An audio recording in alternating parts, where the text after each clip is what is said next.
Captain's log, stardate 7403.6. Are you pretending to do a captain's log? I saw that, but I don't believe it. A Vendorian doctor. Shapeshifter?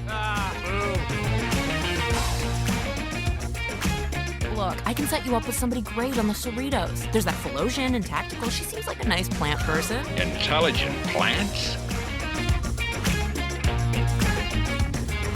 Orion's little game of neutrality and piracy is over. For your information, mini Orions haven't been pirates for over 5 years! Time to take this puppy off its leash! Warp me!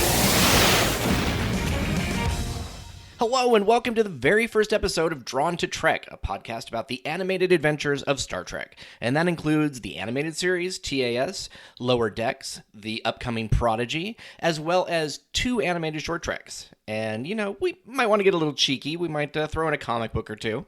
I'm Aaron Harvey, your host as we dive into the animated world of Star Trek.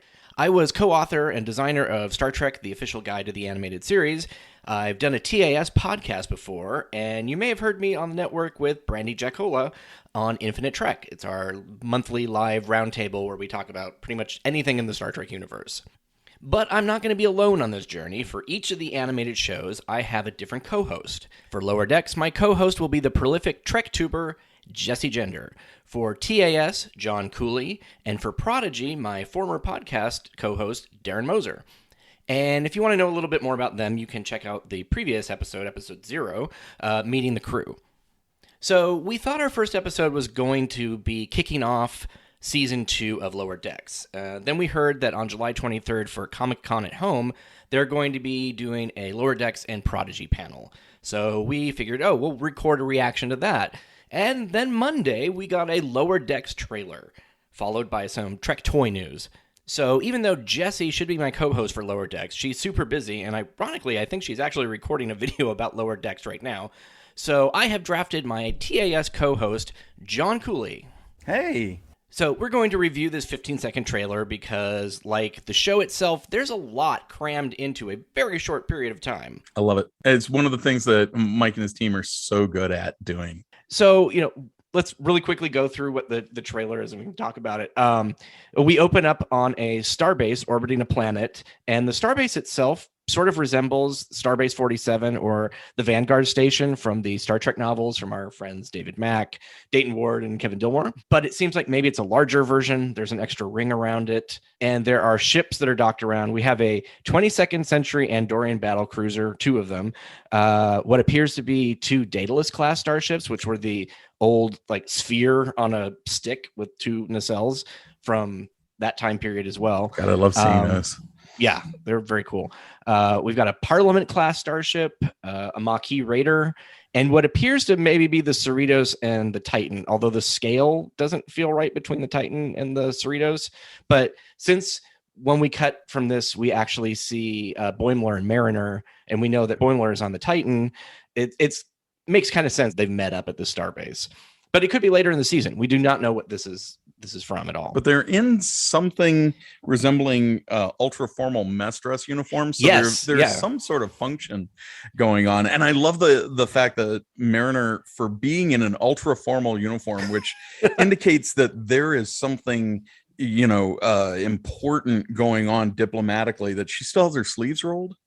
Mm-hmm. When I was in the military, I would have gotten verbally slapped hard for that, especially in that situation. How do you roll those uniforms? Animation magic. No, I know. So we cut from the starbase into Boimler and Mariner in their dress uniforms, driving around like in a service vehicle through a space station, being chased by the station security. Ooh, crap. Oh, it's security. They're pulling us over. Well, I love it.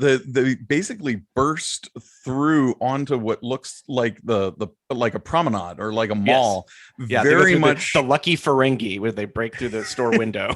Exactly, which is just keyed straight out of John Landis's The Blues Brothers in 1980, when the Blues Brothers are being chased and escape the police or try to escape the police by jumping into a mall and having one of the best car chases in history in a mall, in a real mall, just destroying everything in sight and narrowly avoiding smashing people who are just doing some shopping. New Oldsmobiles are out early this year. New Oldsmobiles are in early this year.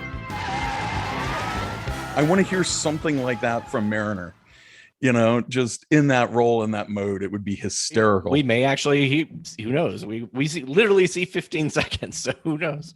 But as they peel off, and as she guns the car away from security, 3 Data action figures tumble off the back of the car. It looks like a Data and a Lore or a variant of Data. Yeah, because one of them's smirking, and the other 2 are just sort of like the standard no expression Data. An emotion chip. New emotion chip Data. Yeah. Well, it's interesting because we know from previous Lower Decks that the general Starfleet public at least knows about lore. You hear what happened on the Enterprise? Apparently, Data's got an evil twin brother who teamed up with the Borg. Crazy, right? What? Man, it's like a new thing every week with those guys. Right. Like, leave some unknown for the rest of us. Well, and somehow there must be some sort of Federation news service operating out there in subspace, because apparently the exploits of Picard's Enterprise, like Kirk's before it, are famous. Everybody in the Starfleet knows what's going on. I feel like they did with TOS even before there was an animated show about Lower Decks. I feel like at least in the books and stuff, they're definitely that their exploits were known because it was like his mission documents and stuff. In fact, one of them was turned into a recent book. I can't remember who wrote it. It's driving me crazy, but they did basically it was a Star Trek show inside of Star Trek. It was called like Starfleet Adventures or whatever it was, but they described the font, which is exactly the Star Trek font. Oh, that's awesome. Yeah. And it's like and Uhura's reading, it's like, these are crazy. Like, is this a paper mache Eiffel Tower? So they're actually referring back to the old Gold Key comics in some of it. So like somehow in their universe, their stories have been so warped that they've been turned into this, which I used to joke that TAS was sort of the in-universe version of like a Disney movie or something like that. It's like that. Well, if people in the Federation are watching Star Trek, and they're watching these what better recruitment film for Starfleet could you have than the exploits of the original Enterprise under James T. Kirk? Maybe what the animated series is how those adventures were given to the public at large within the Federation. Maybe there's somewhere out there 79 prior episodes of Star Trek the Animated Series that ends with Turnabout Intruder, and we've just never seen it. That would be insane. but awesome. Yeah. And so maybe that's how Mariner's like, do you remember episode 51? Oh my God. Now I want to try and condense like all those episodes into a half hour. What they would be in cartoon form. Well, maybe that's actually the origin of all of her references. Like when she's like, what am I, Kirk? What is this, the 2260s? Yeah, come on. Maybe that she's totally getting that from TS. That's why the animated TAS Kirk and Spock are on the pad in front of Landru. Yes. In last season's Lower Decks. That's hilarious. Oh, wow. It's meta within meta. It's meta. It's super meta. That's really what I love about Lower Decks is that we have that meta within meta. And if you're a fan, it's like so many levels of meta. And even if you haven't watched Star Trek, there's enough there to still just be hilarious. Well, again, just the nod and the wink. I love, whenever we visit the TOS era, those old scientists. What? I mean, and like you were saying the other day, there's got to be something for TAS. Oh yeah, no. Well, we're working on that. We have an idea for something, Mike. You should really be paying attention to us. Yes. So we've done the crash through with the homage to the Blues Brothers, and then I've noticed what I love about the vehicles. They have kind of like Tron highlights, like the wheels and everything have this really nice neon light, which is kind of cool. Which I'm assuming is like if you're driving around inside of a star base, it kind of is like gives you a little bit more visibility. Well, it kind of reminds me of Picard's Dune buggy too, a little bit, a little bit of that. But I gotta think, going back to the figures bouncing off the back end of the tram, which have little Starfleet little bases that they're standing on, little Yeah. collector bases, so you can stand them up. I gotta think that 15-second clip was well curated and released. Yes, coming out that came out on Monday. That came out on Monday, and then we get the press release yesterday about Playmates action figures. That's not an accident, no matter how accidental it looked falling off the back of those dune buggies. Oh, that's funny. Yeah, then we're going to talk about that next. We're going to talk about that we are on the precipice of getting a lot more Star Trek toys, or any Star Trek toys. It really feels like. Oh, I'd say a lot more Star Trek toys. Yeah, people's wallets are not going to be happy, dude. No. So real quick, back to the trailer. We had some of the aliens that you can see in the background. We've got a Gorn.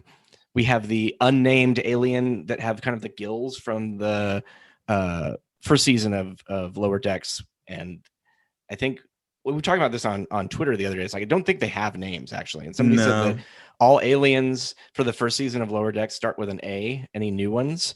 Like, I don't know if that's true, but that would be interesting. Huh. So like next season would be B's, I guess. And so on. Yeah. Oh, we got to get to Z. That'd be awesome. Yeah. So they've turned around. They're driving now, down the center of the promenade, essentially towards what looks like a kiosk that's filled with a giant octopus. And so Boimler yells out, "Watch out, fish people!" They crash through this aquarium kiosk basically Antedians are running away. Antedians are the quote unquote fish people that we saw. That's the Mick Fleetwood alien, isn't it? Yep. Mm-hmm. From TNG's season 2 Manhunt. Nice. Yeah. And then as they peel away, one of the Antedians yell, "Hey, we're not people." No, we're fish. That's pejorative. Don't use people. Watch out, fish people! Sorry. Hey, we're not people! So I thought that was, so that was what we got this little bit, but it just shows, more of the chaos. It doesn't really I like that it gives us the flavor of it without I don't watch that and go, "Oh, I know what the arc for the season is now," or whatever. No, I don't want any spoilers. I just want little tastes here and there. I want something to just make me chuckle and keep me tided over for the thing. Because I don't want to know everything about the thing before I see the thing. Like, spoiler alert, I don't know if anybody knew this, but watching the Enterprise blow up was in the trailer for Star Trek 3. Yeah. I mean, come on. No, I don't need to see that, but just give me a little flavor.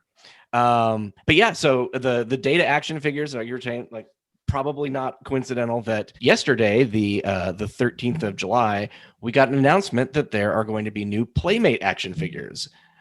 I love it. I mean, I'm not too proud to admit it. Okay, I got Playmate action figures on my desk in front of me. I'm playing with them right now. I can't help myself. And so the idea that, Playmates is back, because that was really, you think of Playmates toys, you think of the silver age of Star Trek, and how, kind of in an echo of the early 1970s time period, you couldn't go into a big box store without seeing something with the Star Trek name on it. Yeah. Which I really miss now.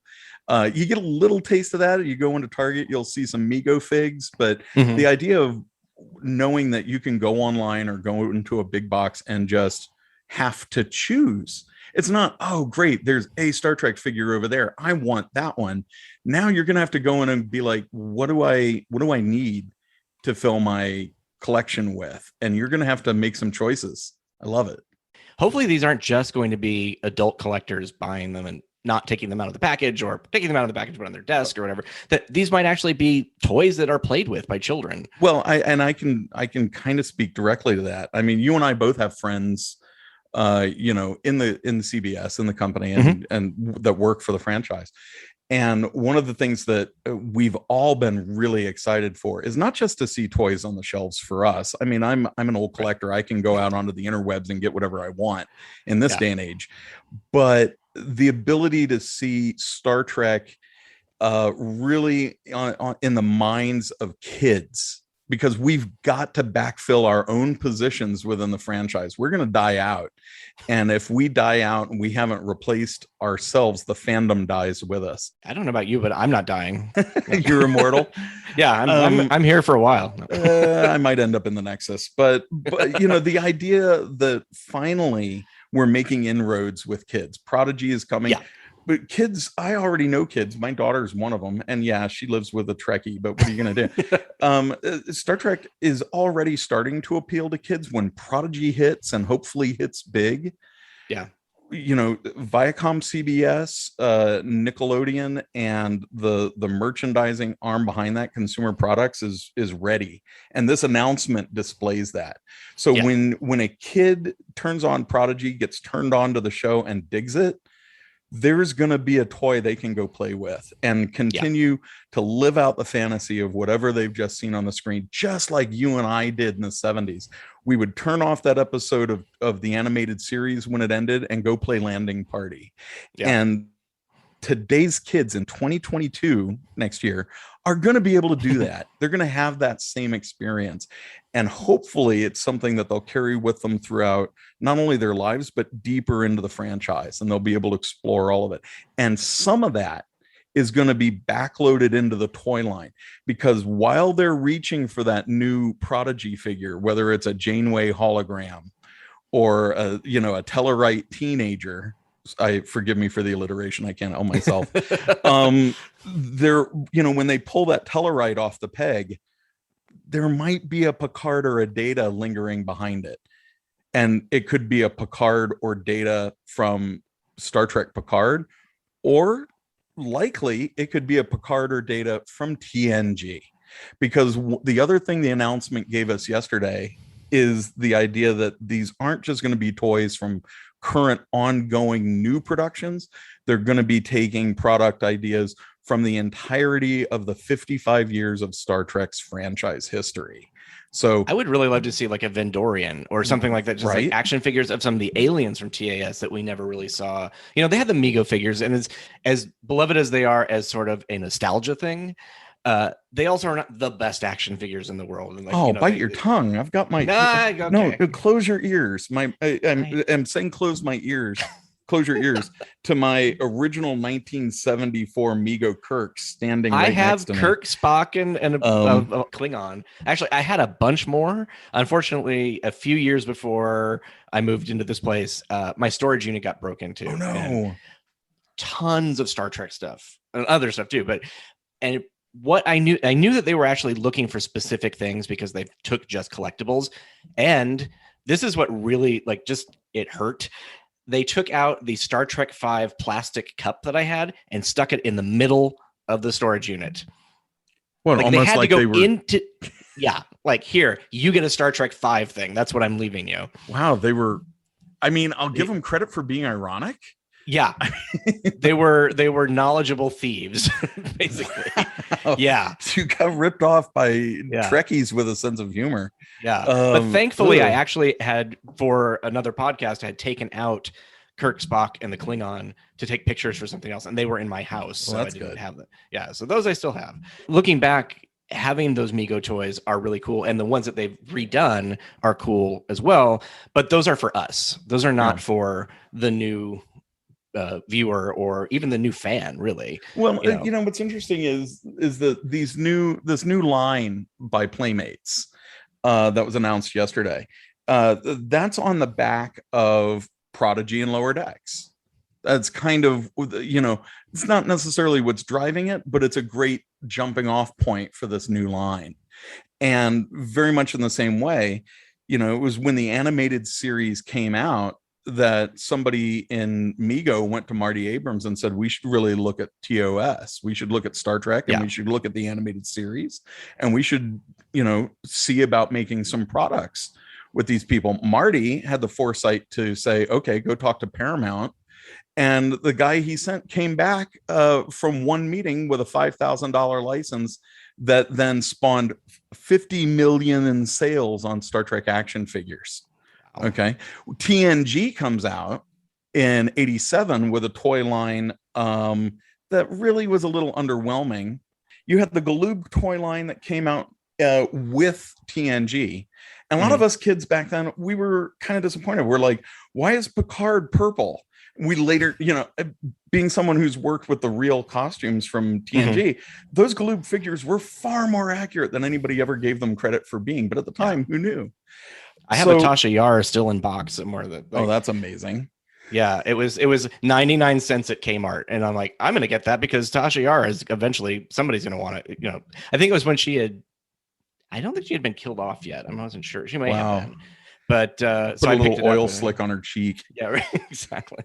So really, there hadn't been a lot in stores for TNG. In what was becoming a public feeding frenzy for anything related to TNG. People forget that even in syndication, that thing was an enormous hit. So in 91, on the back of, behind Best of Both Worlds and Family and things like that, you're finally getting TNG hitting its stride. A year later, you get the first Playmates action figure, which not many people remember what the first one was. The first one was this. It's Picard in his flight jacket. New jacket. Yeah. What I called at the time, my best friend and I referred to as the PNNU, Picard's nifty new uniform. And which meant that the jacket, the subset of that, was the PNNUJ, Picard's nifty new uniform jacket. And so this isn't an accident. This was the look of the future of TNG at that point. And so this is what led the Playmates action figures. In a way, I'd be really okay with the idea of one of the first new Playmates figures being a Picard, because that's what they launched with. Picard. If what they actually posted is a real indication of what they're going to have, they basically, the graphic that came out looked like, people beaming down. You can barely see anything. So thanks to the magic of Photoshop, actually, if you just look at it really closely, you can kind of see it too. We have Data, Burnham, Picard in his Picard jacket from the TV show, Pike, Saru, there's a space, and then there's Spock in what is supposed to be, I guess, his traveling uniform or whatever, when he had the beard. Right. It's funny because the way that this is done, and just by changing the levels of it, it almost looks like he doesn't have pants on. But I'm sure he does. It's just the lighting and the way it's been adjusted. The lighting. It's the outfit that he spent most of season 2 of Discovery in. Yeah. But there's a space, and like we were talking about before, you had mentioned like that had happened in a different release as well. Well, not so much a different release, but when you see a space there, it begs the question, well, wait a second. Why would anybody put up an image with negative space unless that portends something? Right. And I think probably that negative space is for a Prodigy character. Maybe looks like 2 people could fit in that. Actually, well, I'm getting there. Maybe holographic Janeway and possibly Mariner from Lower Decks would make a whole lot of sense there. That would be cool. So you've got something from each one of the new shows and a legacy character with Data. So you know, this is really telegraphing where the line is going. Now, I can be the pedantic Star Trek fan. Why are you beaming a hologram? No. Good point. Well, okay. Unless she has a mobile emitter. A mobile emitter. There you go. One thing that I think is interesting, and I kind of wanted to point out for people that might be concerned, I saw some questions online yesterday. What does this portend for the Mego line that some of us are really fond of? And I don't think it ties back to TAS, because we were, had the animated series not happened, like it actually really influenced the look of the Mego figures. It drove it. Yeah, it did. It's kind of a hybrid. The Mego toys were definitely a hybrid between TOS and TAS. Yeah. Most of the products of that era were a hybrid because they were both running on the air concurrently in syndication and on Saturday morning. And so that was back before people were like, no, that should just be one thing. Like, back when people were less picky about accuracy of props. Maybe I shouldn't say less picky, but just it wasn't as big as a cultural pop culture thing that people were interested in. It's like, you've got businessmen who work in finance who are also, they want to have the perfect Thor hammer, so you've got it. That's a thing that just did not exist when we were kids. We were the outcasts and the goofy people for liking these things. And yet that original 74 Mego line still has some of the best sculpts ever. Mhm. One of the best likenesses of William Shatner ever is that original Mego figure. And he's hard to actually sculpt because He his is face very hard to sculpt. It's weird, but it's like they had the same issue when I was drawing Chris Pine. They both have like generic handsome face. And there's not a lot of very specific details. Like when you look at the animated series, when if they did a different character, they took William Shatner off or Kirk and then just tweaked it slightly, and he was a different guy then. So yeah.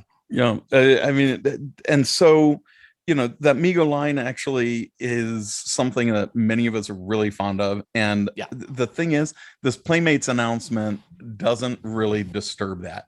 Mego still has its plans for the future, for the figures and for the line that it is continuing at its scale with cloth clothing. I know that if you look at even these fuzzy sort of obscured images of the new Playmates line, you can see little highlights here and there, even though it's an artist rendering, that indicates that their clothing is plastic, they're molded in. It's going to be very much like the Mego line of the 1990s, probably with a slightly sharper degree of resemblance in terms of likenesses and things like that. I'm assuming that's from like computer scanning and stuff like that. Exactly. But still kind of in that scale, that great feel in the hand. I mean, I love the Playmates figures because they feel. I'm assuming they'll make them the same size so they can interact with the ones that have come from the past. Hopefully. Yeah, I think they'll probably be in the same scale. But again, I don't know that the two lines. I don't know that you could put a figure from the 92 to 99 line next to a 2022 figure. Just because the likeness will be so much sharper on the new figure. That I don't know that you'll be able to blend the two lines very much. And that's something I've seen other people commenting on. They hope. Can you put them into like a like the Bridge of the Enterprise kind of a thing? Like with those, I believe they'll be the same scale. Yeah. But there will somebody be did point out that Saru doesn't look any taller than the other characters. That's an artist rendering. I think you'll probably see a taller Saru when it comes out. I said if it's just the graphic design background that I have, like if this is what I think it is, it's somebody wanting to make everything look fairly even. If you make somebody a bit taller, it looks like you've made a mistake with the design, even though you haven't. So sometimes it's easier just to, I said, if it really helps, just imagine that he's further back in the transporter pad. That's just perspective. Right. So, but also, I mean, and everybody's concentrating on the figures, but seriously, this announcement also contains ships. Role play. I mean, as the kid who ran around in the backyard playing Landing Party, I'm excited for the idea of more role play toys. The Playmates role play toys of the 1990s, the TOS phaser, TOS communicator, the boomerang phaser or Cobra Head actually from TNG. Those toys were great. And I still use my phaser and tricorder when I was doing night shift stuff and just, doing photos. Right. And they were fantastic toys, but also great fodder for people who wanted to modify them to make them look more accurate. There's a whole little fan hobby and industry out there of people that have taken those Playmates role play toys and really made them into kind of homemade props that look really good at a glance. These, so role play toys and like finally getting a phaser from one of the new shows, or maybe a communicator that'll do something. Yeah, that would be nice. With the role play toys, that was something that we enjoyed as kids. Today's kids are going to be able to enjoy that too with Prodigy and with Lower Decks. I mean, who doesn't want to see a tricorder with a purple stripe on it? I'll take that right now. Yeah. Just make sure it comes with the power source. That would be great, just to have like a little glowing, like a little ball with it, like or a little crystal. Yeah, like I would want this without the batteries. Well, that brings us back to Lower Decks. So this week we've had the Lower Decks 15-second trailer, and then on July 23rd there's Comic-Con at Home, where we're actually hopefully going to get more information about Prodigy and Lower Decks and the whole franchise. I mean, and the whole franchise. I'll take any of it. But I know specifically they've talked about those two shows. So we know at least they will be talking about that, which is in our wheelhouse. But yeah, no, I'm excited to see stuff for Strange New Worlds, which none of that we've actually talked about in the toys. So like, who knows what that's going to Well, be? one of the shadowed in toys is a Pike.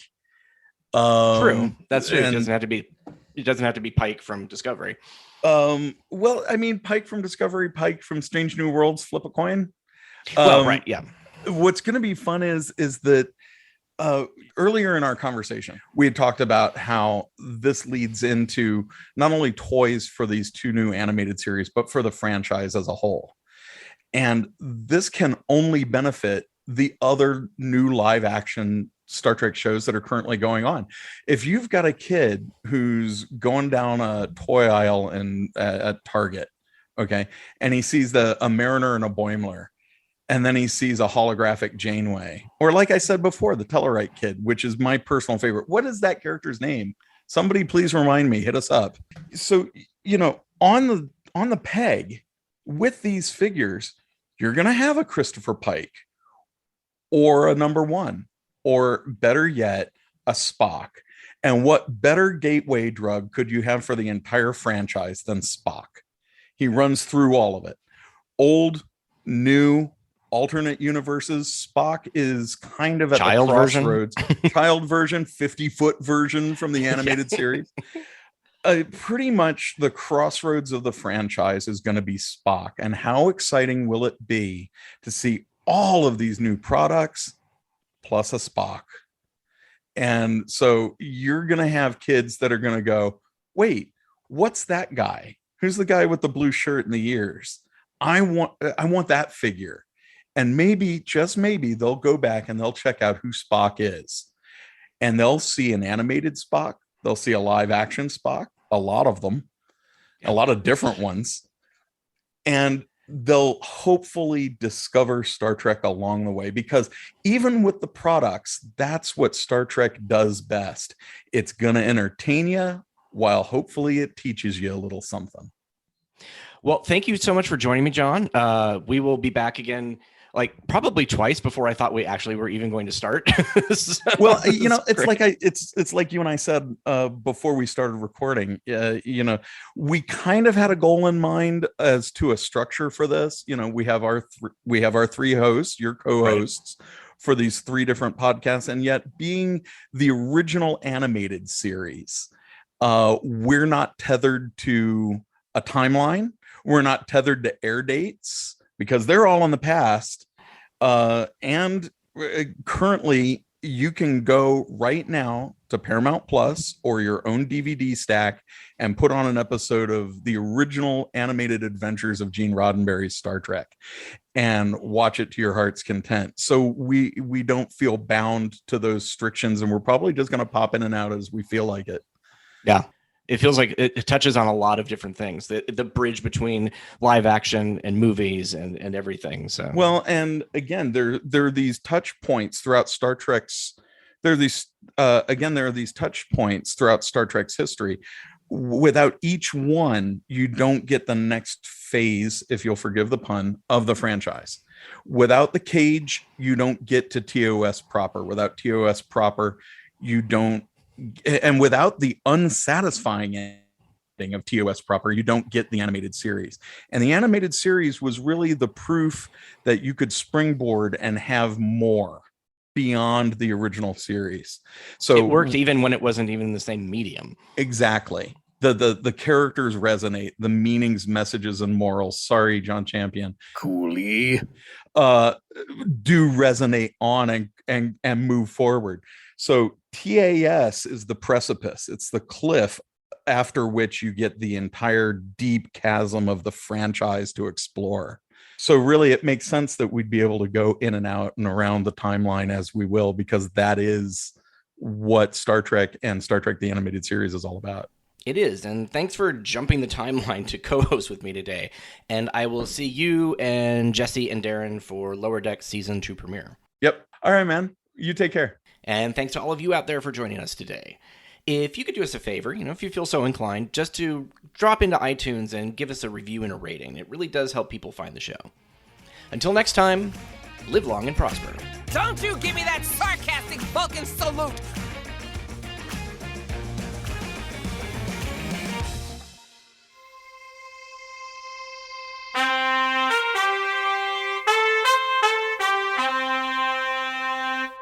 looking at